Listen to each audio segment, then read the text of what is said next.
இந்த அரங்கம் நிறைந்திருக்கிற அன்பு சகோதரர்கள் சகோதரிகள், உங்களை எல்லாம் பார்க்கிற பொழுது நாம் தமிழர் மட்டுமல்ல, உலகத் தமிழர்கள் மட்டுமல்ல, உலகத்தை ஆளுகின்ற சக்தி பெற்ற இந்த தமிழ் இனம் இங்கே கூடியிருப்பதை பார்த்து உள்ளபடியான மகிழ்ச்சி அடைகிறேன்.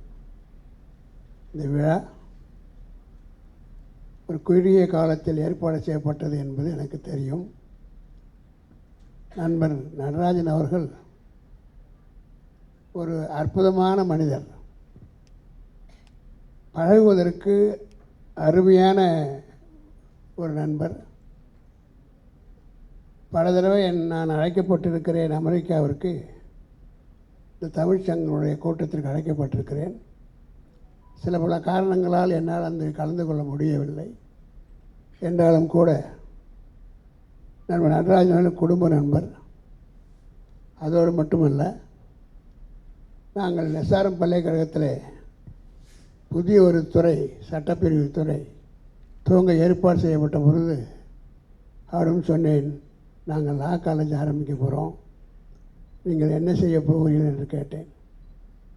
நான்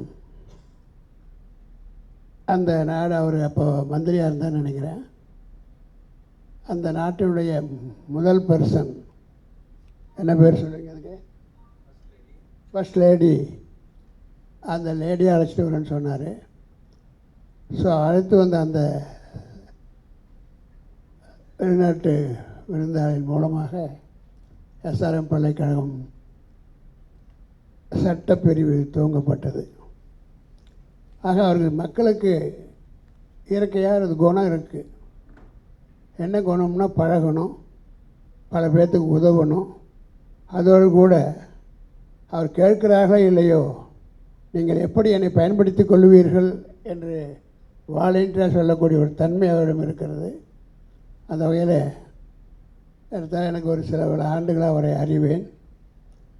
அதே போல் எங்களுடைய தொலைக்காட்சியிலும் கூட அவர் இன்டர்வியூ எடுத்து அதுக்கு ஏற்பாடு செய்தோம். அதனால் இன்றைக்கு அவருக்கு பாராட்டப்பட நாம் இங்கே கூடியிருக்கிறோம். பாராட்டப்பட வேண்டியவர், ஒரு புதுக்கோட்டையை சேர்ந்த சாதாரண குடும்பத்தை சேர்ந்த ஒருவர் இன்றைக்கு நம்மோடு இருக்கிறார்.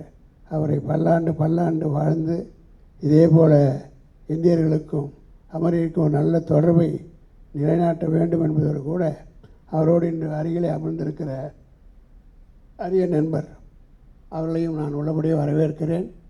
அதோடு இன்றைக்கி தமிழர்கள் வளர்ந்து விட்டார்கள், வளர்ந்து கொண்டு இருக்கிறார்கள்.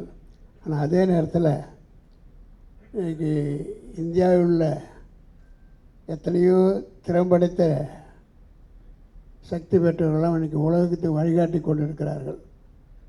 கூகுள் போன்ற மற்ற பதில்கள் வழிகாட்டி கொண்டு இருக்கிறார்கள்.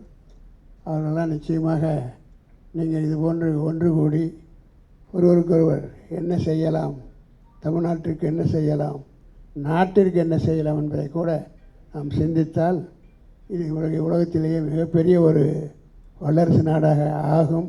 அதற்கான முயற்சி இப்போது நடந்து கொண்டு இருக்கிறது.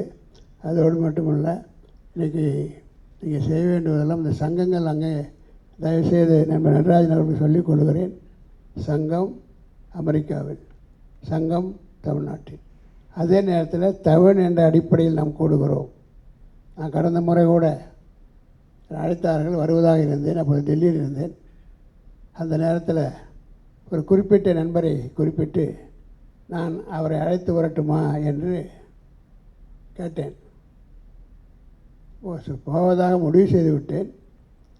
அந்த குறிப்பிட்ட நம்பரை நான் அழைத்து வரட்டுமா என்று கேட்டேன். எல்லாத்துக்கும் தெரிஞ்சவங்க தான், அவங்க எல்லாத்துக்கும் இந்த அவருடைய கட்சியினுடைய நல்ல பேச்சாளர். அப்போ அவரை அழைத்து வந்தால் நான் கருப்பு கொடி காட்டுவோம் அப்படின்னு சொல்ல ஆரம்பிச்சிட்டாங்க. இது தமிழ்நாட்டோடு நிறுத்திக்கிட்டு, நம்ம தமிழர்கள் ஒன்று கூடுவதே கஷ்டம். தெரிஞ்சோ தெரியாமலே ஒரு அதிர்ஷ்டவசமாக நீங்கள் ஒரு சங்கத்தை அங்கே அமெரிக்காவில் ஆரம்பிச்சிட்டிங்க. ஆக எங்களுக்கு நீங்கள் உறவினராக இருங்கள், நாங்கள் உறவினராக இருக்கிறோம், நட்பாக இருப்போம், தொழிலுக்கு வழிகாட்டுவோம், படிப்பதற்கு வழிகாட்டுவோம். அந்த அளவில் நாம் இந்த வெளிநாட்டு வாழ்கிற தமிழர்களை கேட்டுக்கொள்கிறேன். கட்சி தமிழ்நாடோடு இருக்கட்டும், வெளிநாட்டில் போய் நம்மளுடைய பிரிவுகளையும் ஒருத்தருக்கு ஒருத்தர் அந்த இது தயவுசெய்து வேண்டாம் வேண்டாம் என்று மீண்டும் கேட்டுக்கொள்கிறேன். அதே நேரத்தில் அண்ணாச்சி வந்திருக்காரு. அண்ணாச்சி அவர் உலகத்தமிழ். அவர் பார்த்தீங்கன்னா இன்றைக்கி திருக்குறள் நம்மோட பேசிக்கிட்டு இருக்கிற ஒழிய அவரோட ஒரு நாட்டுக்கு வந்திருக்கேன், நான் போயிருக்கேன். இது மாதிரி 100க்கும் மேற்பட்ட திருவள்ளுவர் சிலையை ஏற்படுத்தி இன்றைக்கி அங்கெல்லாம் திறந்து வைத்து இங்கே இருக்கிற ஆரம்புள்ளவர்களை அழைத்து சென்று அவர்களுக்கு அந்த விழிப்புணர்ச்சியை திருக்குறளை பற்றி அவங்க இன்றைக்கு செய்து கொண்டு இருக்கிறார். அதேபோல் பழனி பெரியசாமி அவர் சொல்லவே வேண்டாம். எம்ஜிஆருக்கு உயிர் கொடுத்தவரா அல்லது எடுத்துக்கொண்டு போய் உயிர் கொடுக்க முயற்சி செய்தவரா எதுவாக இருந்தாலும் தமிழ்நாட்டிற்கு எம்ஜிஆரினுடைய அந்த பலரம் தொடர மிகப்பெரிய பணியாற்றி இருக்கிறார்.